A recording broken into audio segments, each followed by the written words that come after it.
지은아, 여기 독서 먼저 하면 78쪽 할 차례거든요. 민서 어서 오세요.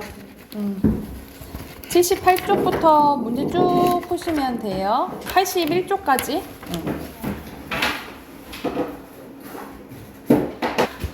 78쪽 14 여기서부터 문제 푸시면 됩니다. 답 확인해 봅시다. 바로 빈칸 확인해 볼게요. 1번에 마음, 2번에 개념, 3번에 자기중심, 4번에 투사, 5번에 모의실험, 그리고 6번에 베타, 그리고 7번에 통합, 그리고 8번에 거울체계, 그리고 9번에 심리화 체계, 그리고 10번에 정서적 일치, 그리고 11번에 실천적 동기. 여기까지 가야지 이제 공감이라고 본 거죠. 그래서 순서는 12번에 이론과 모의 이론, 그리고 통합한 게 두 책의 이론이죠. 됐으면 자, 문제 답 확인해보면 1번에 보면 이론 중에서 마음의 작동 방식에 대한 개념적 이해를 바탕으로 논리적 추론을 통해서 공감이 이루어진 것은 이론이지, 그치?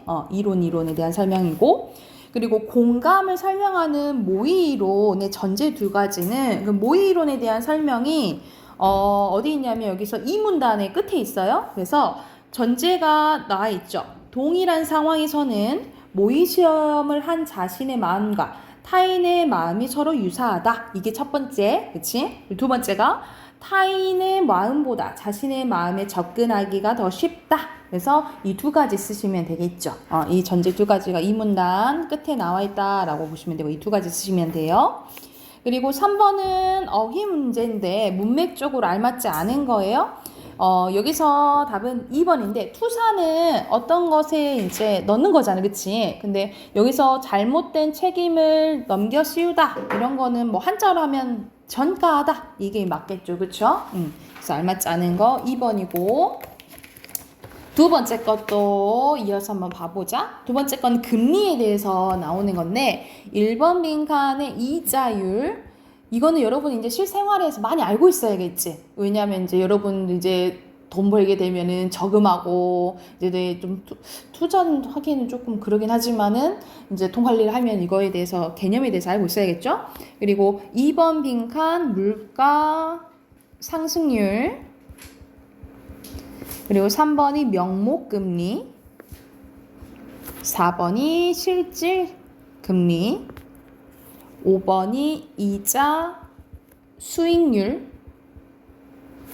6번에 세금, 7번에 원금, 그리고 8번에 금융소득.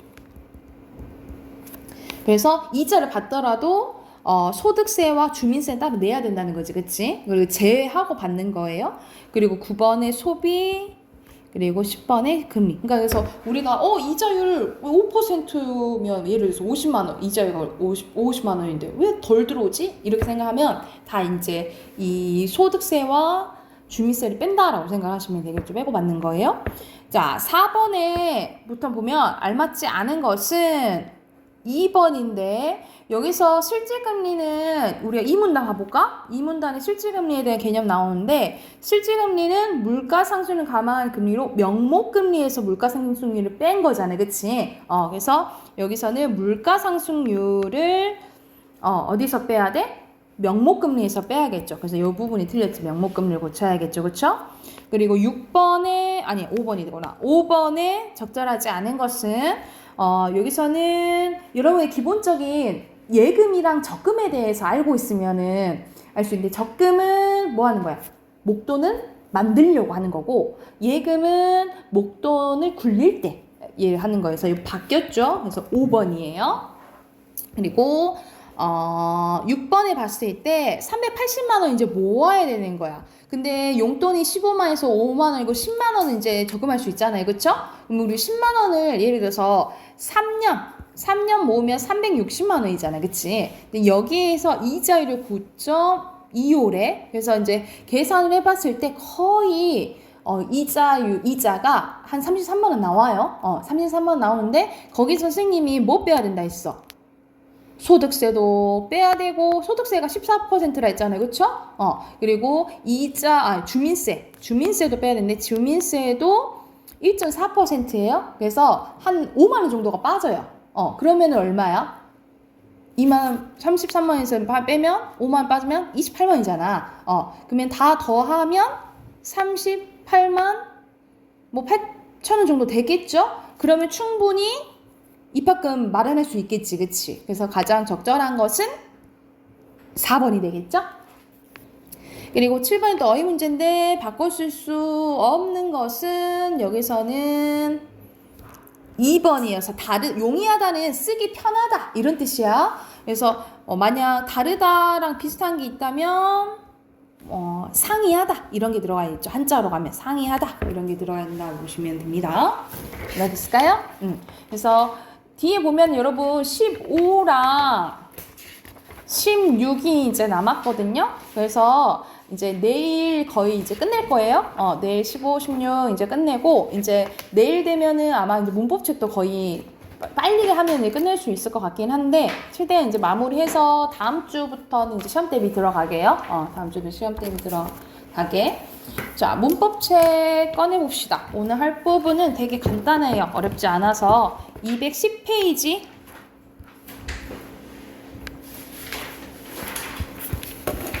210페이지 볼게요.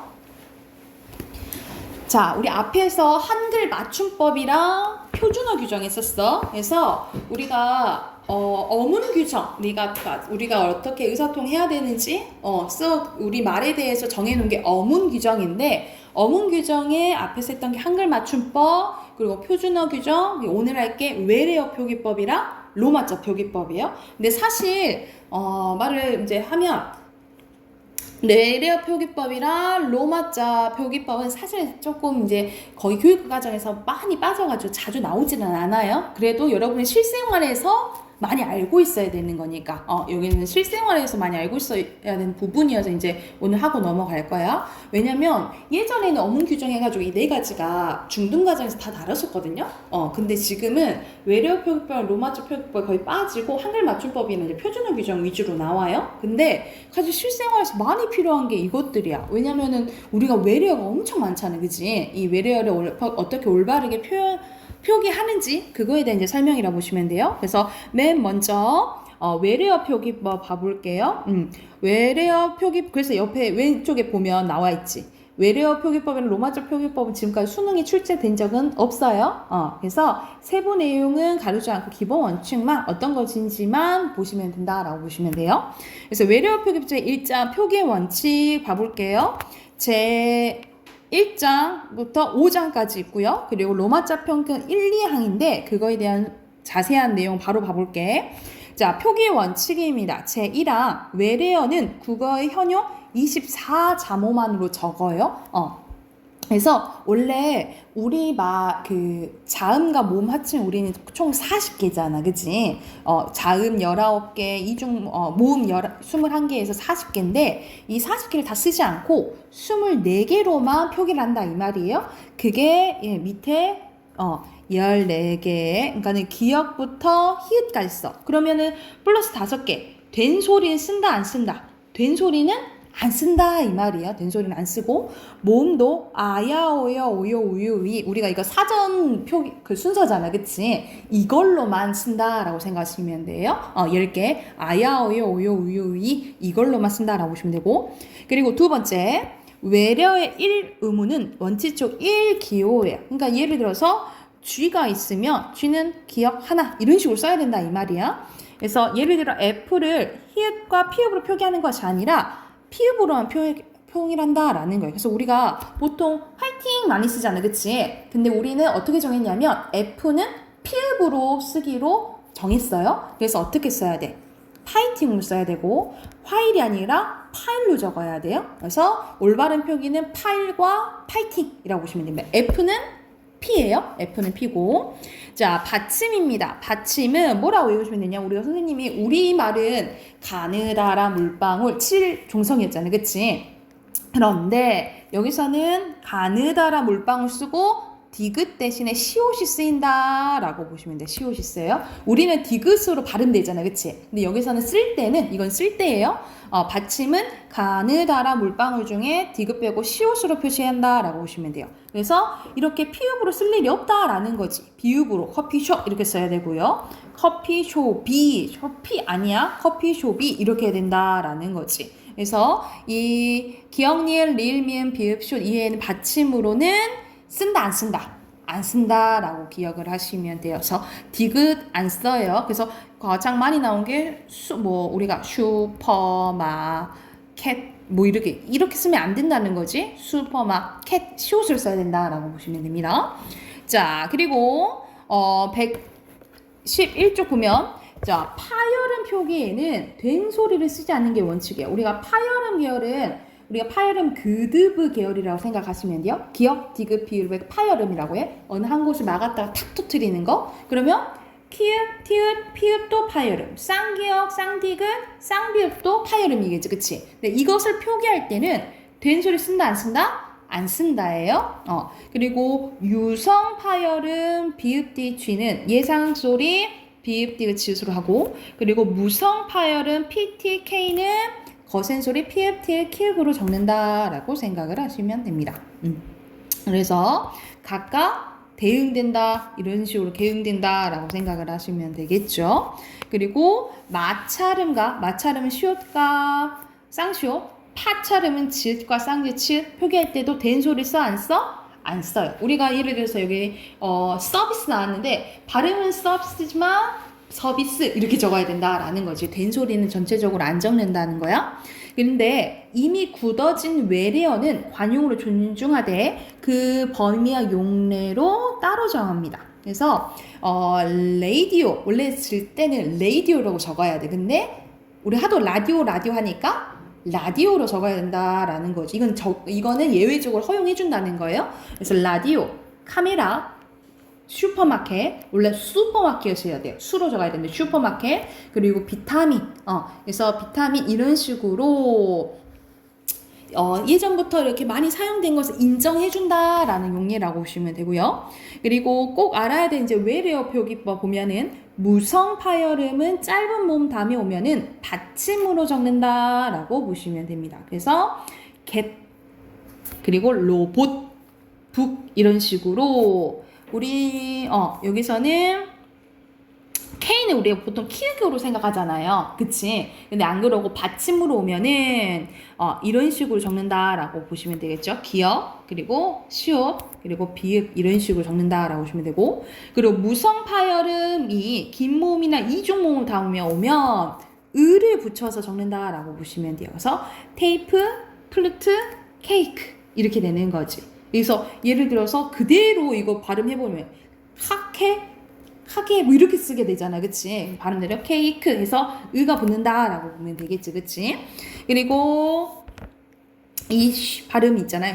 발음은 시로 그리고 이거 자음 앞에서는 슈로 그리고 마음 앞에 뒤따른 음은 각각 샤, 셔, 쇼, 시로 적는다 라고 정한 거예요. 우리가 발음이 사실상 대응되는 게 정확히 없잖아. 그치? 그래서 비슷한 걸로 슈 또는 샤, 셔, 쇼, 시에 해당되게 적는다라고 보시면 되고요.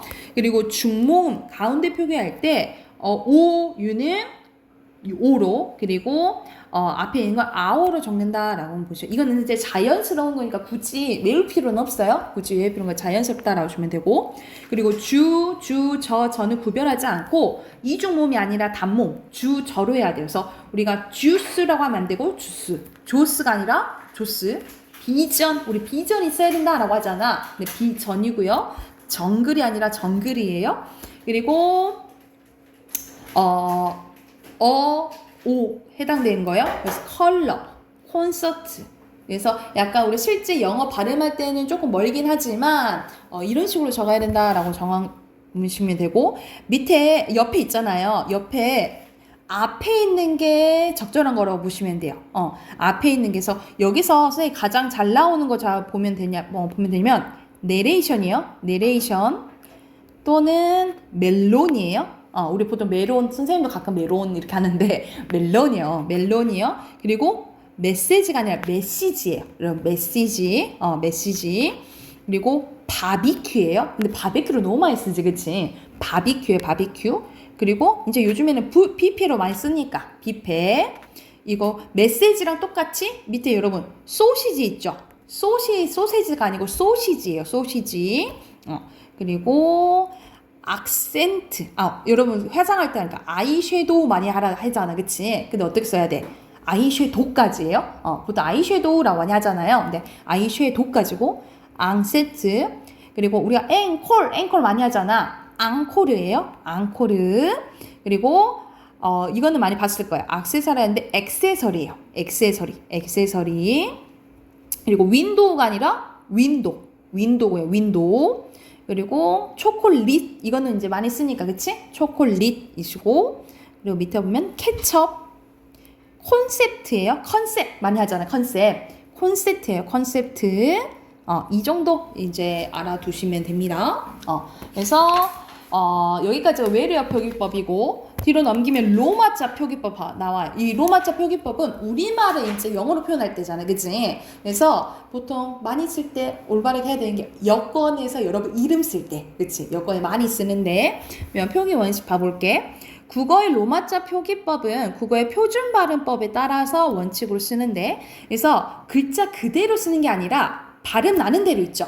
여러분 결과적으로 발음 나는 대로 씁니다. 그래서 왕심리 해서 발음 나는 대로 써가야 된다라고 보시면 돼요. 그래서 여기서는 우리는 알고 있잖아. 여기서는 비음화가 2번 일어나죠, 그쵸? 그게 다 적용된 채로 결과적인 발음을 바로 영어로 바꾼다라고 보시면 돼요. 그리고 로마자 이의 부호는 되도록 사용하지 않아요. 그래서 이런 로마자는 특수 같은 이런 부호 같은 것들 있잖아요, 그치? 이건 대부분 사용하지 않는다라고 보시면 되고, 그리고 각각 대응되는 게 밑에 표로 나와 있어요. 그래서 이것을 적용해서 여러분의 여권 이름도 적용해 써야 되는 거지. 선생님이 어렸을 때는 이런 거 잘 모르잖아. 그래서 선생님 이름이 한승영이잖아요. 그래서 영 할 때 있잖아. 영 할 때 발음 나는 대로 영 있죠.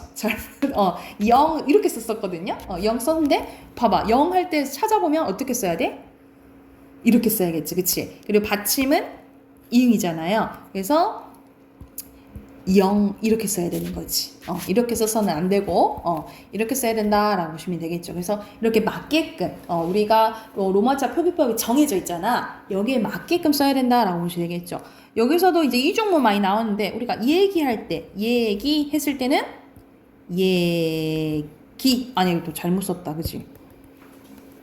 얘기 이렇게 써야 되는 거지, 그치? 뭐 예를 들어서 뭐 예로 시작한 게 뭐였을까? 예술 하면은 예술 이렇게 써야겠죠, 그쵸? 그래서 이 표기에 맞게끔 적용되는 걸 이제 써야 된다라고 생각을 하시면 돼요. 그리고 자음 같은 경우에는 보통 초성에 나왔을 때 이런 것 있잖아요. 초성에 나왔을 때는 앞에 거 쓰고 받침으로 나왔을 때 두 번째 거 쓰면 돼요. 예를 들어서 뭐 김밥 했을 때 김밥 이렇게 써야겠죠. 그래서 초성 쓸 때랑 이제 그 받침 쓸 때는 좀 다르다라고 생각을 하시면 됩니다. 그리고 된 소리 같은 경우에는 두 가지 연달아 쓴다라고 기억을 하시면 돼요. 연달아 쓴다라고 생각하면 되고, 그리고 리을 같은 경우에는 보통 초성에서 R 그리고 받침에서 L 쓴다라고 보시면 되고, 예를 들어서 우리가 신라 쓴다라고 생각하면 우리는 이거 발음이 어떻게 되니? 신라 이렇게 되잖아. 그러면은 리을은 L로 써요. 그래서 실라 이렇게 되겠지, 그치?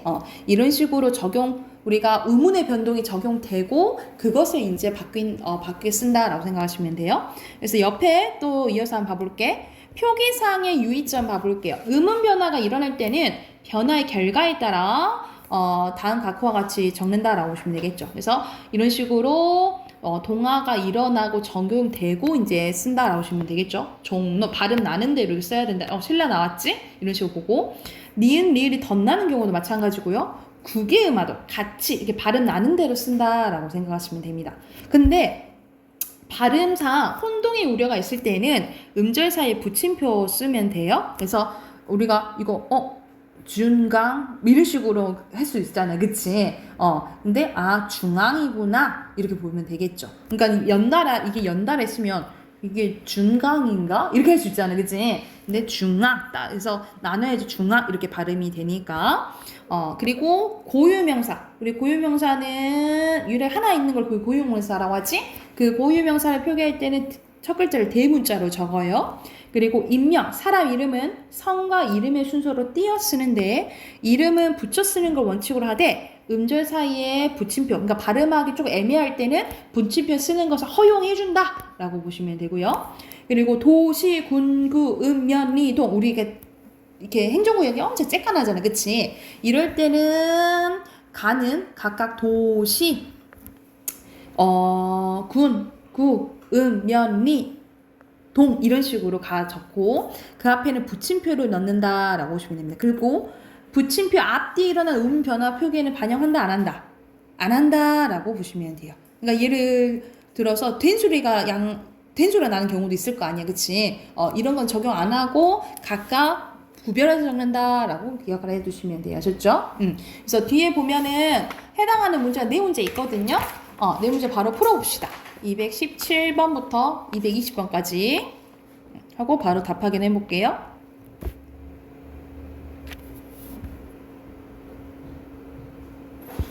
답 확인해 볼까요?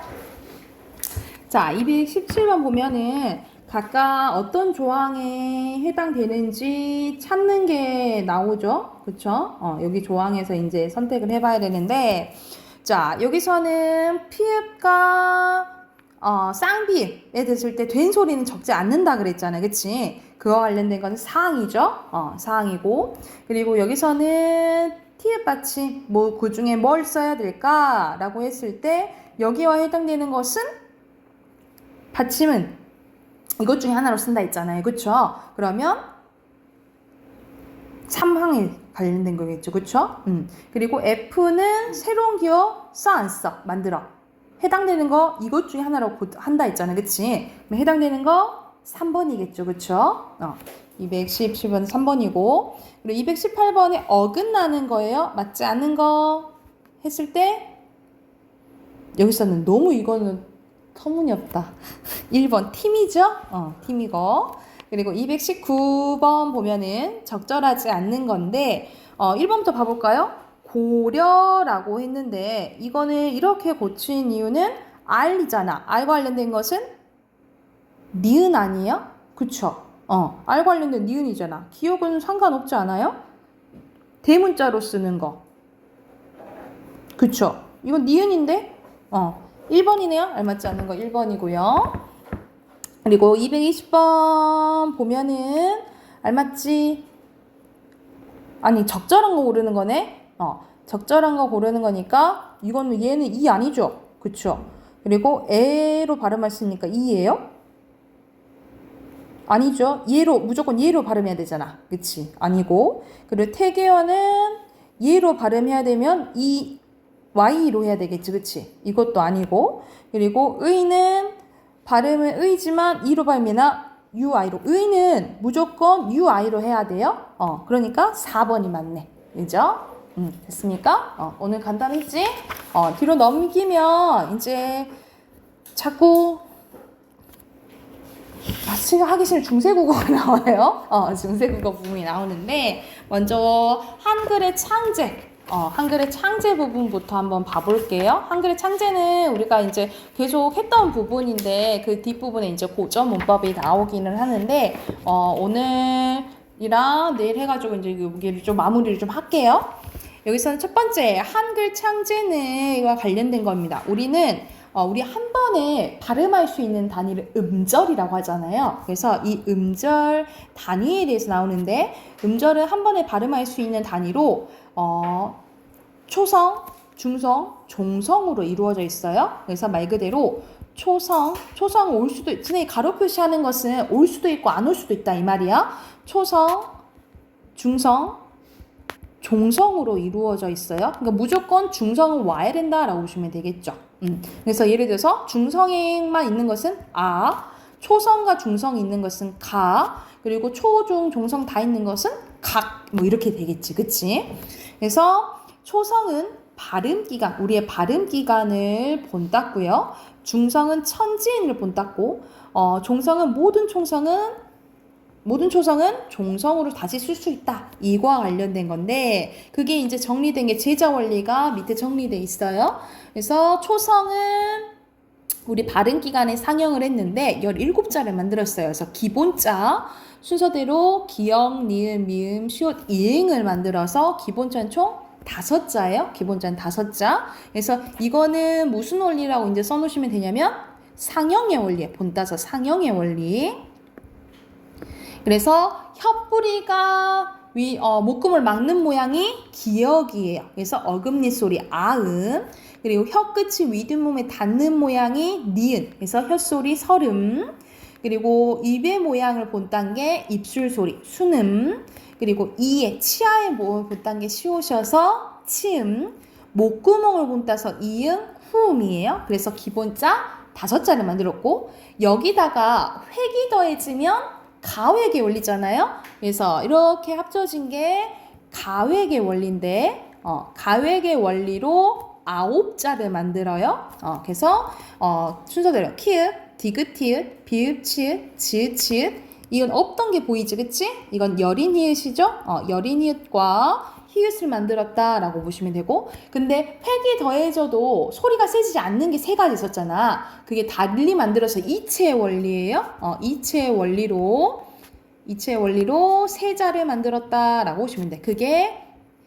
이게 꼭지 달린 옛 이응, 이걸 옛 이응이라고 부르고, 리을, 그리고 세모 뭐라 불러?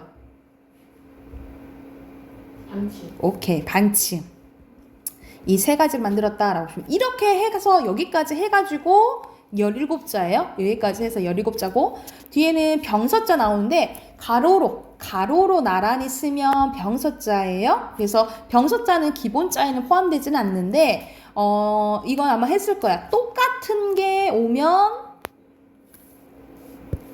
이런 식으로 밑에는 쌍자음이 있잖아요. 똑같은 게 왔잖아요. 기억이. 이러면 각자병서라고 하고요. 이런 식으로 똑같은 게 말고 서로 다른 이런 것들이 나올 수도 있잖아. 그치? 이럴 때는 합용병서라고 보시면 돼요. 그래서 병서에는 각자병서와 합용서 이렇게 나뉘어져 있다라고 보시면 되고요.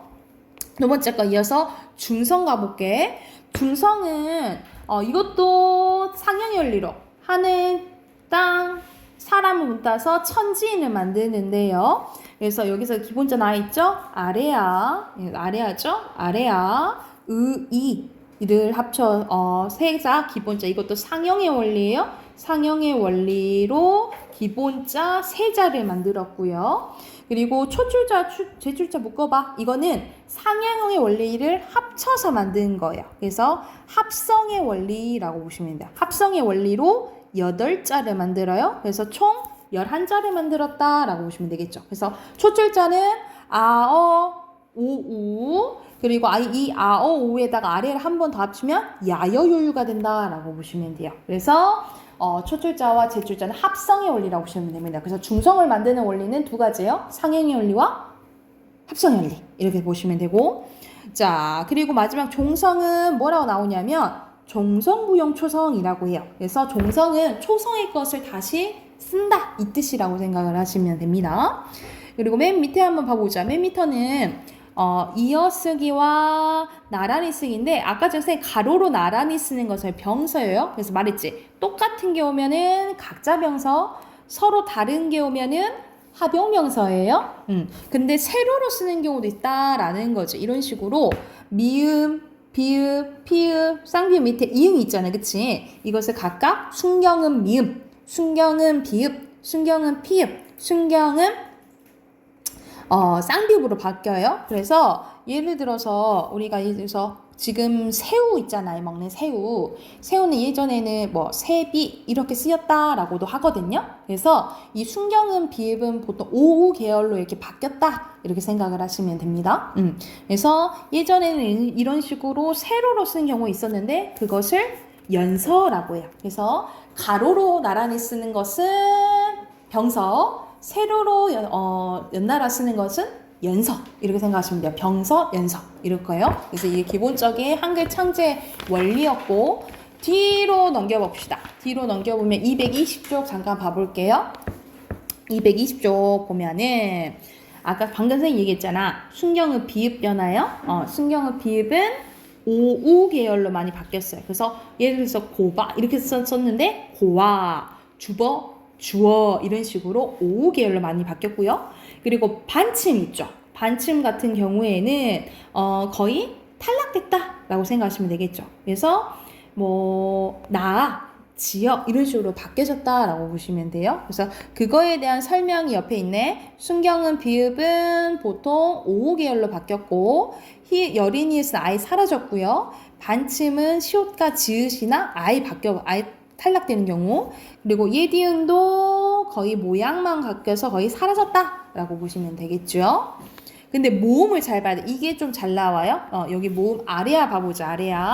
아레아는 첫 번째 음절대랑 두 번째 음절대랑 바뀌어진 게 조금 달라요.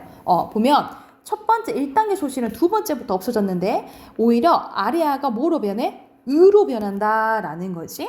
그리고 두 번째 소실, 첫 번째 음절에서 아레아는 아로 발음하는 경우가 많았어요. 그래서 결과적으로 예를 들어서 이렇게 썼었는데 어떻게 바뀌었다? 으로 바뀌었다라고 하시면 되겠죠. 그래서 그렇게 기억하는데 첫 번째 음절에서는 두 번째 음절에서는 으로 바뀌었다라고 기억하시면 돼요. 뭐가? 아레아가 으로 바뀌었다라고 기억을 해주시면 되고요. 그리고 자, 여기서는 표기법 중요라고 나와있지. 그래서 이거는 말만 기억해 주시면 돼요.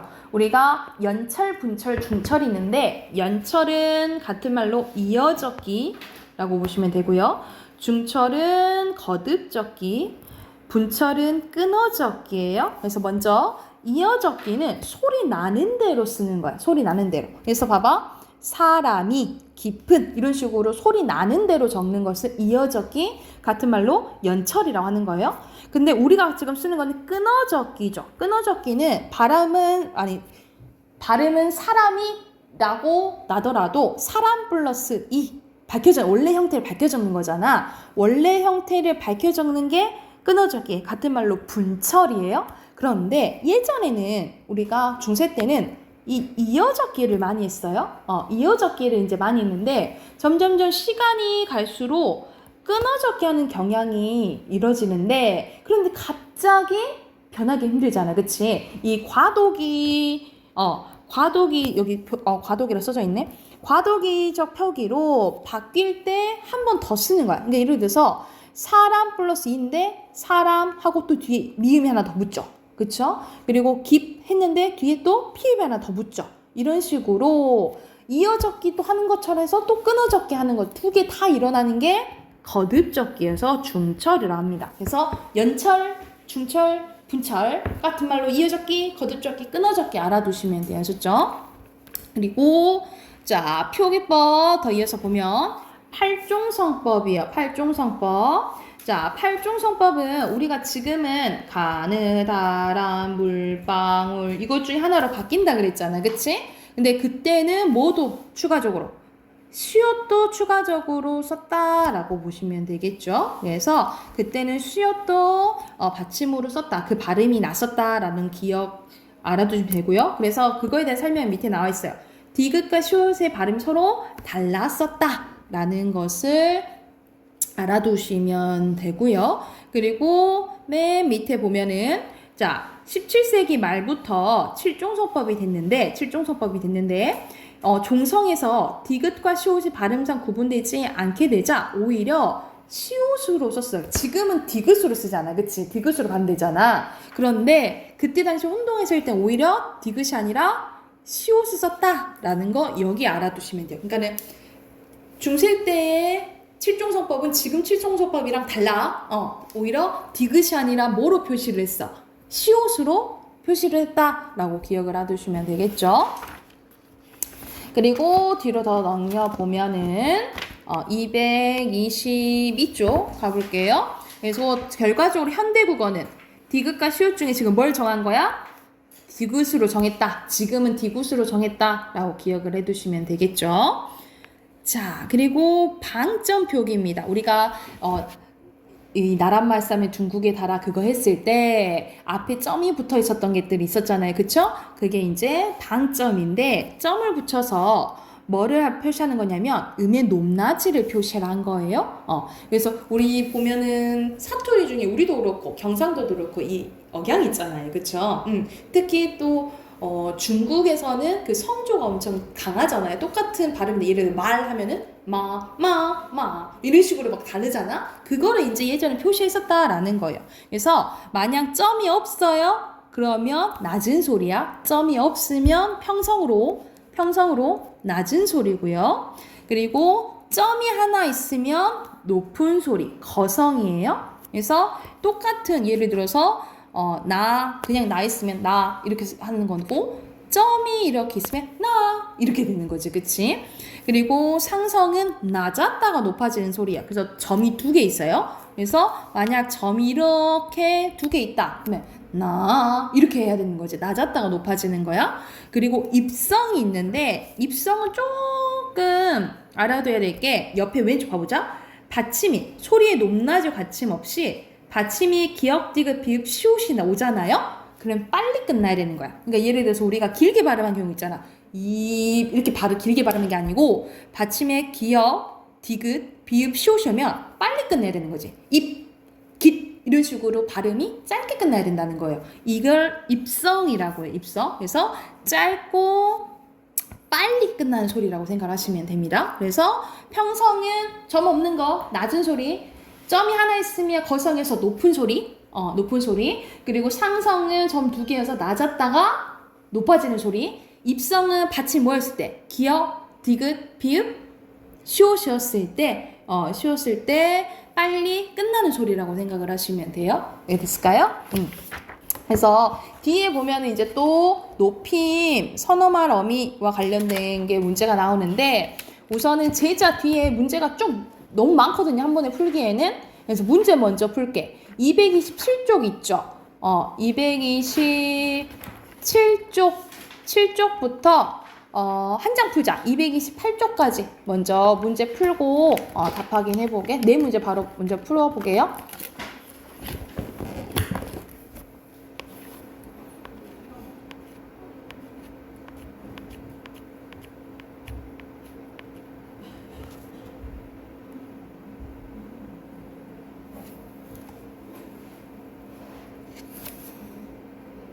다 했나요? 답 확인해볼까요? 바로 221번 보면은 여러분 가획의 원리랑 이체의 원리는 달라. 획이 더해지냐? 획이 더해져서 소리가 세지냐? 안 세지냐야? 여기서 답은 3번이죠. 여기서는 가획에서 만든 거 아니고 달리 만들어지다 했지. 방침 이체의 원리고요. 그리고 옆에 있는 문제 보면은 알맞지 않은 건 근데 단어를 잘 봐야 돼. 여기서 답이 전체적으로 결과를 얘기해주면 5번이거든요. 근데 5번이 뭐가 틀렸냐면 초성의 아래나 왼쪽의 중성은 초성이 아래에 붙을 수도 있지만 예를 들어 가 봐보자. 왼쪽에 붙은 게 아니라 어디 붙어요? 오른쪽에 붙는 거지, 그치? 오른쪽이에요. 오른쪽으로 고치시면 된다라고 보시면 되고요. 그리고 넘겨서 223쪽, 3쪽이란다. 3번 보면은 여기서는 학생 1은 기역의 글자 모양을 소리할 때 혀뿌리가 목골을 막는 모양 관련된다라고 했잖아. 그러면 상형의 원리와 관련된 거죠, 그쵸? 가와 관련된 거고 나머지는 별로 상관없는 것 같은데. 그리고 학생 2는 아래야 이 이건 또 상의 원리가 가고 합하죠. 그러면 합한 거는 라와 관련된 거죠. 그치? 가라 이거고. 그리고 3번은 예사소리, 된소리, 획이 더해지네? 그치? 그러면 가획한 거니까 나와 관련된 거고. 그리고 합쳐서 가로로 나란히 붙여 쓰는 거잖아요. 그러면 다와 관련된 거죠. 그치? 그러면 다? 응? 3번이네. 그치? 3번이고요. 그리고 224쪽에 이렇게 길어서 어렵게 보이지만 사실상 아까 전에 방금 우리가 8종소법이랑 7종소법 했잖아. 디귿과 시옷은 다르게 발음됐다 했잖아요. 그거 보면은 3번이겠죠. 이건 시옷은 시옷 발음이 맞겠지. 그치? 이해됐을까요? 오늘 여기까지만 할까? 여기까지 하고 내일 이어서 내일 단어 시험 보고 그다음 진도 나가서 마무리 다 할게요.